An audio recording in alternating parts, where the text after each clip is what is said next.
Good evening once again and welcome to the program. The news in detail with me, Gloria Mutesi. Starting us off tonight, the government of Rwanda has reiterated that the country's national debt should not be a source of concern, even though it has had to borrow more money to help the economy recover from the impact of the COVID-19 pandemic.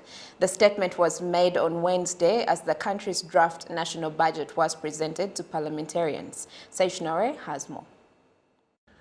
The draft national budget covers the period of the 2021-2022 fiscal year all the way to 2023-2024 and shows that the economy will once again grow this year by 5.1%, unlike in 2020. In 2022, a 7% growth is projected and as much as 7.8% in 2023 and 2024. That growth will also be reflected in the national budget growing, with a 10% increase during the next fiscal year. 67% of that budget will be internally funded, 17% from loans and 16% from international aid. The budget in 2022-2023 will increase by 446 billion Rwandan francs and another 637 billion in 2023-2024. Those projections are based on the measures the government has put in place to ensure economic recovery and growth.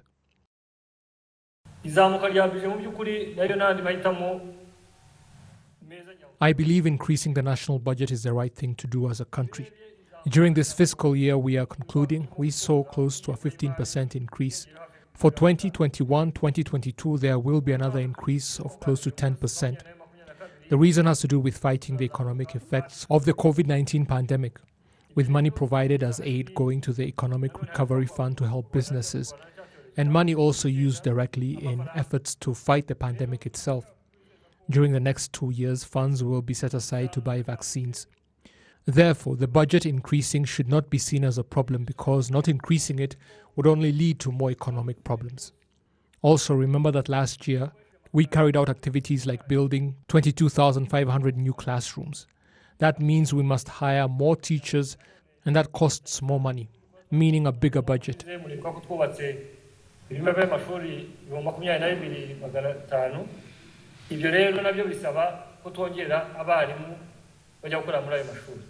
Concerns were raised, however, by the parliamentarians as to where all that money is going to come from and if it means an even bigger national debt for the country. At the beginning of his presentation, he told us that before they prepare the draft budget, they talk to different institutions and use statistical data. I therefore want him to explain to us about the issue concerning debts because figures indicate that we are now at 73.5% and we will soon hit 80% of the country's GDP. That's as soon as next year.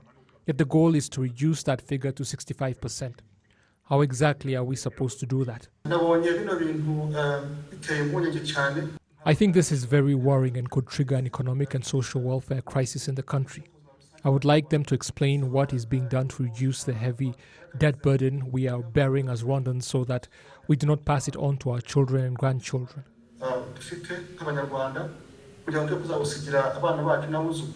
The state minister assured the parliamentarians that there is no reason for alarm and that the country's national debt will have reduced back to normal levels by 2030.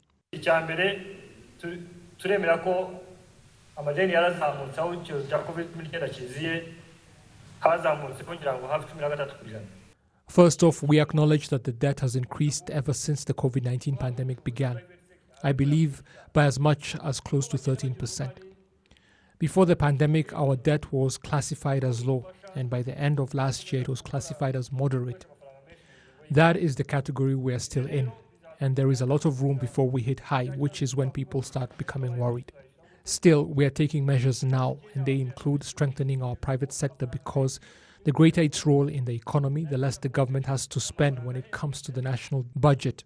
That will help address the issue of paying back those debts.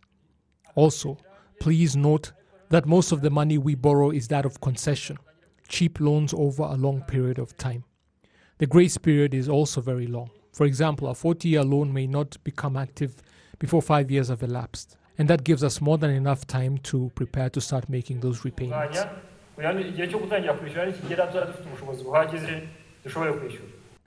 Last month, the International Monetary Fund released a report showing that last year the global economy shrank by 3.3% and that this year it is expected to grow by 6% and 4.4% next year.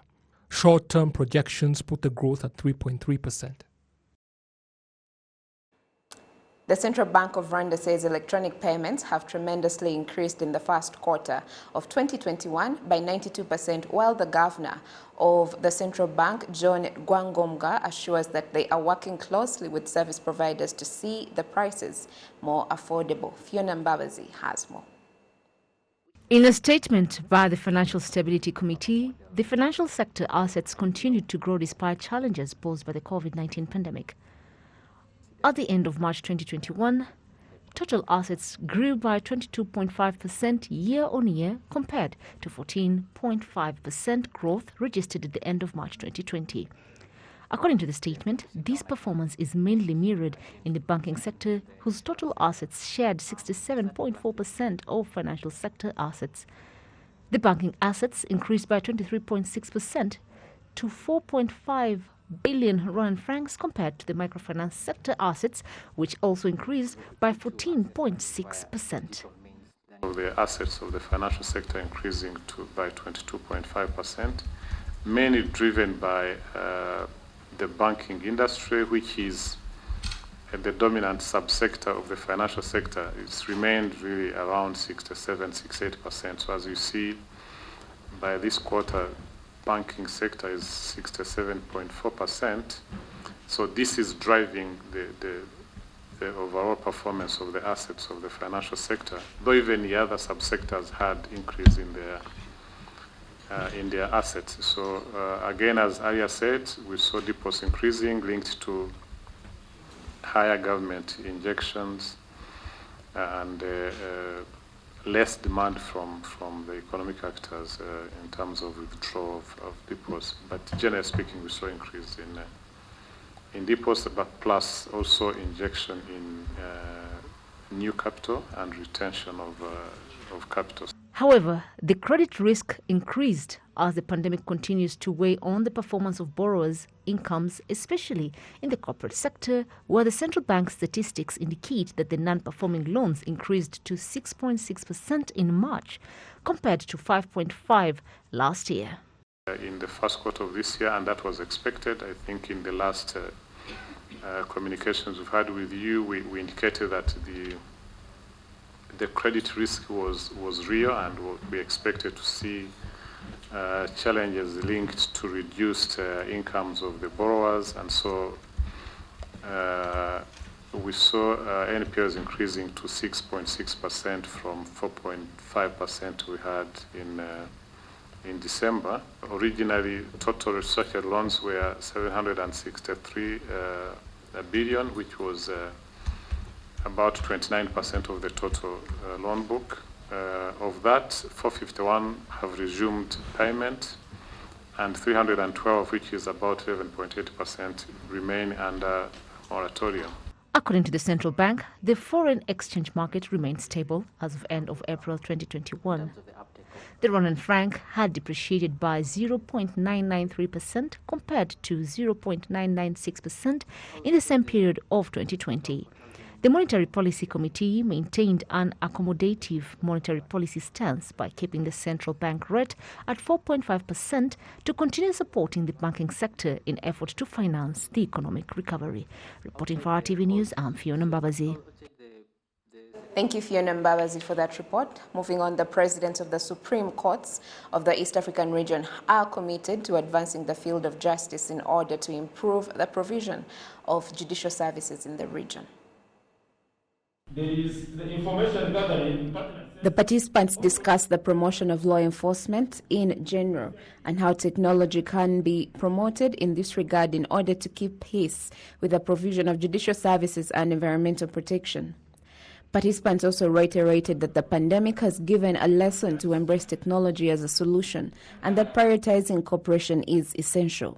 The meeting of Chief Justice for East African partner states was aimed at reviving the forum of East African Chief Justice and in order to discuss some salient issues, especially with regard to the use of technology in administration of justice.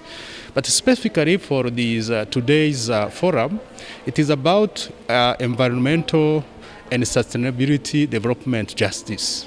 So how can the judiciary can play, a meaningful role in upholding the rule of law as far as environmental and sustainable development is concerned. What I would urge both judiciaries and primarily governments that provide the funding for enabling judiciaries, business community, and every other person who has to do any kind of business and communication, is to fund the institutions sufficiently so that they are enabled to move with the times. In any event, this is the 21st century. We cannot be doing things as we did them in the first century.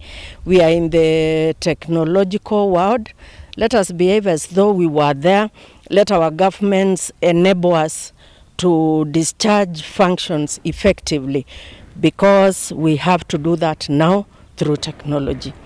The Chief Justice, Dr. Fauste Nteziryayo, also believes that those in the region need to increase their knowledge on environmental issues, whether they are in law schools or those that are already in the profession. So the reason why we are taking such a topic is to get the judiciary conversant with this concept, the concept of environment, the concept of sustainability, and so that when we have some environmental dispute or some sustainable development related dispute, the judiciary will be up to deliver, fair justice because they are familiar with those concepts and principles. The judge president of the East African Court of Justice, Nestor Kayobera, says that while other authorities are working against the spread of the pandemic, the region's judicial sectors should not be left out. He also says that all the goals they have will be achieved through the cooperation of member states. In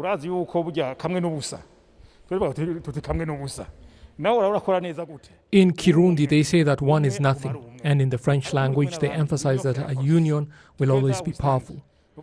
Even if you are successful as an individual, you will always do better when others join you. We therefore believe that if the region's judiciaries work together, we will be able to better fight terrorism and other crimes and help our profession develop. That is why we must work together to empower our regional judicial sector so that it can deal with the challenges we all face.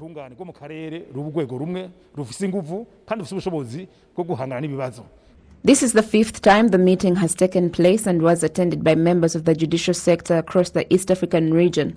The next meeting will be held in Nairobi, Kenya in December. Also in the news today, on Wednesday, experts discussed about security challenges found in Africa, and they say that collaboration between African countries can lead to a far more effective fight against epidemics and pandemics. Gabi Muvonyi has more. International and local experts on Wednesday attended a 3-day national security symposium in Musanze district. The first day of the discussion emphasized on how Rwanda can build a stronger healthcare system in order to fight the epidemics and pandemics based on the challenges and lessons learned during this pandemic. Also on how Africa can lead other continents in international trade after the COVID-19. The Ministry of Health in Rwanda has noted that due to early tracing of COVID-19, measures were put in place to fight the pandemic with collaboration from local residents. However, the Ministry of Health says that African collaboration is still needed to fight this pandemic. In economic-related matters, experts have noted that Africa has learned lessons to become more self-reliant. Indwara nyinshi zarabaye, HIV, AIDS, SIDA, na malaria. There are many illnesses here like HIV and AIDS and malaria that kill many African people. But you see, Western countries don't focus on such illnesses because it does not regard them. What we discussed here is how COVID-19 vaccines are mostly found in Western countries. If we are not careful, COVID-19 will be an illness only for the poor because we do not have enough vaccines. The lesson we have learned today is that we as Africa need to take extensive research so that we can produce more vaccines as well, so we are not left behind. Izo nkingo iyo miti natwe tukayiproducinga muri Afrika ku buryo tudahora dusigara inyuma. Some of the 47 officers in the Rwanda Defense Force who are studying at the military academy say that they have greatly benefited from this discussion, which includes what they are studying. We discussed how the Ministry of Health needs to be more efficient, like the one in Rwanda, and show collaboration with security as well as local residents. If they're governed well, in the right direction, all will be well. Rwanda's Minister of Defense says that Africa cannot cope with threats without working together, and this is only possible when there is unity among the countries.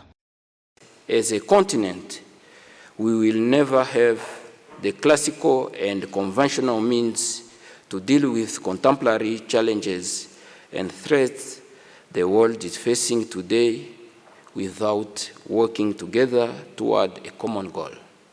This year's symposium was only attended by Rwandan nationals only because of the COVID-19 pandemic, as opposed to previous years where it would attract foreigners as well. Gabi Muvunyi for RTV.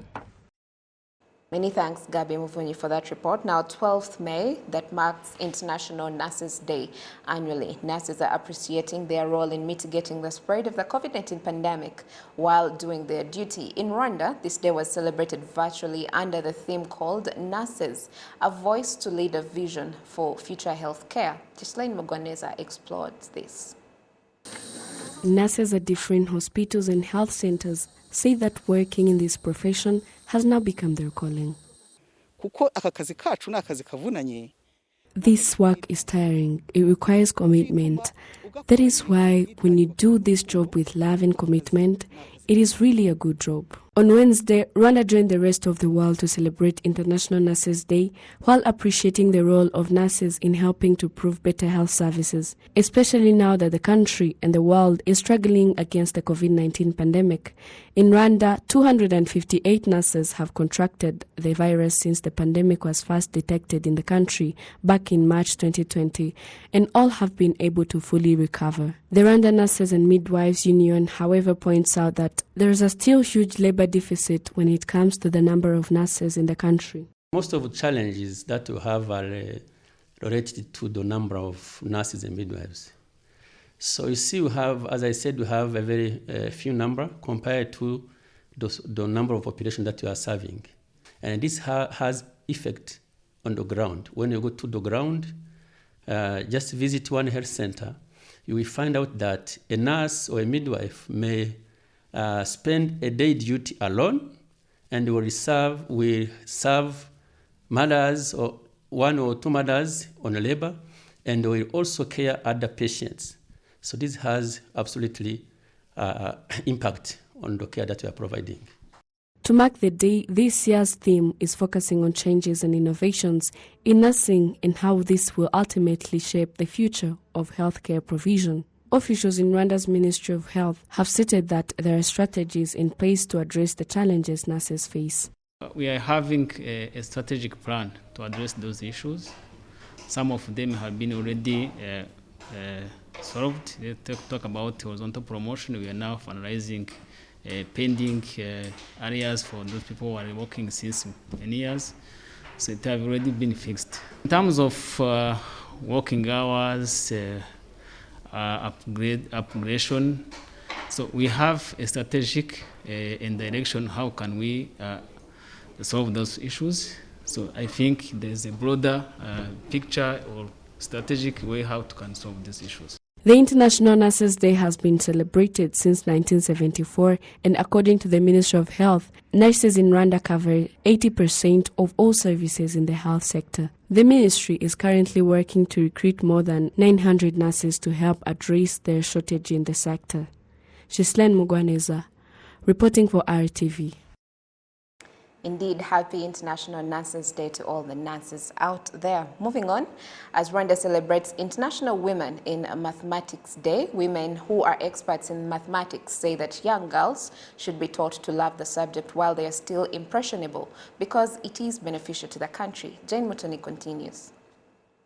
In primary and secondary schools, mathematics is being taught. Students learn and put to practice what they've been taught. Some of the girls who study mathematics say they've managed to overcome the fear of pursuing this lesson because they know the importance of studying it.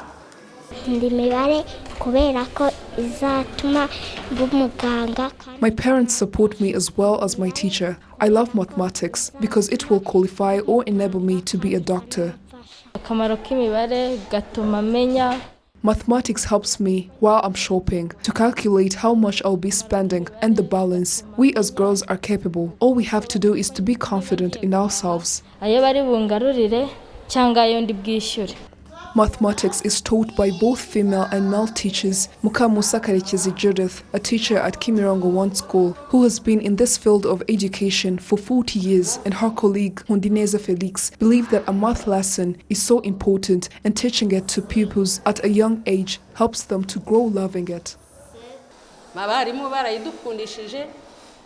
I grew up loving mathematics because of my teachers. At the time, I felt so powerful, and after graduation, I felt like in all the classes I teach, mathematics is the leading lesson. When you know math, everything else is easy to grasp. It helps one to know how to think logically throughout life and anything else there is.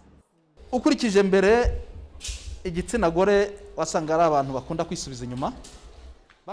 Before, females used to shy away from science lessons, more especially mathematics, and also males used to complain saying it's hard. But in my class, I try to show students how math is part of the daily life and to show them that it is not that hard. Hence, both girls and boys pass my questions. This shows that girls have overcome the fear for math. On a daily basis, we teach practical mathematics that is needed in the everyday life.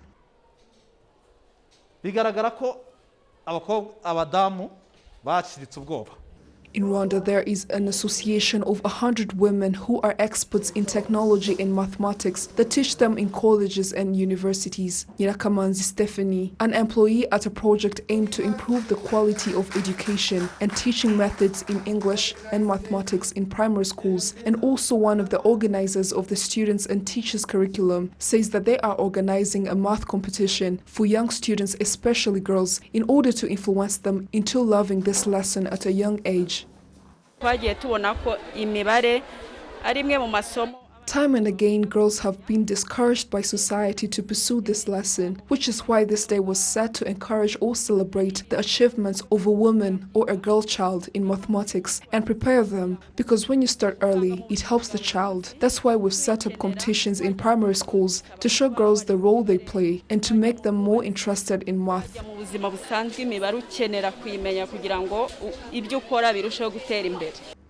Figures from the Ministry of Education show that as you continue to climb high in the education system, the number of girls taking science and technology courses is declining. As for 2018, out of 140,056 students, the number of girls taking the courses was 63,915, which is 45.60%, while the boys were 76,141, which is 44.70%.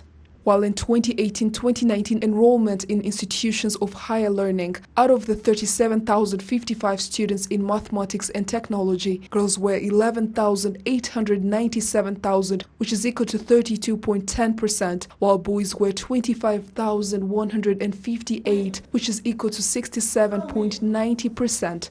Jane Mutoni reporting for RTV. Well, that's all we had for you today. Thank you for the privilege of your time. Have a lovely rest of the week. God bless and keep you. And until next time, I'm Gloria Mutesi. Bye for now.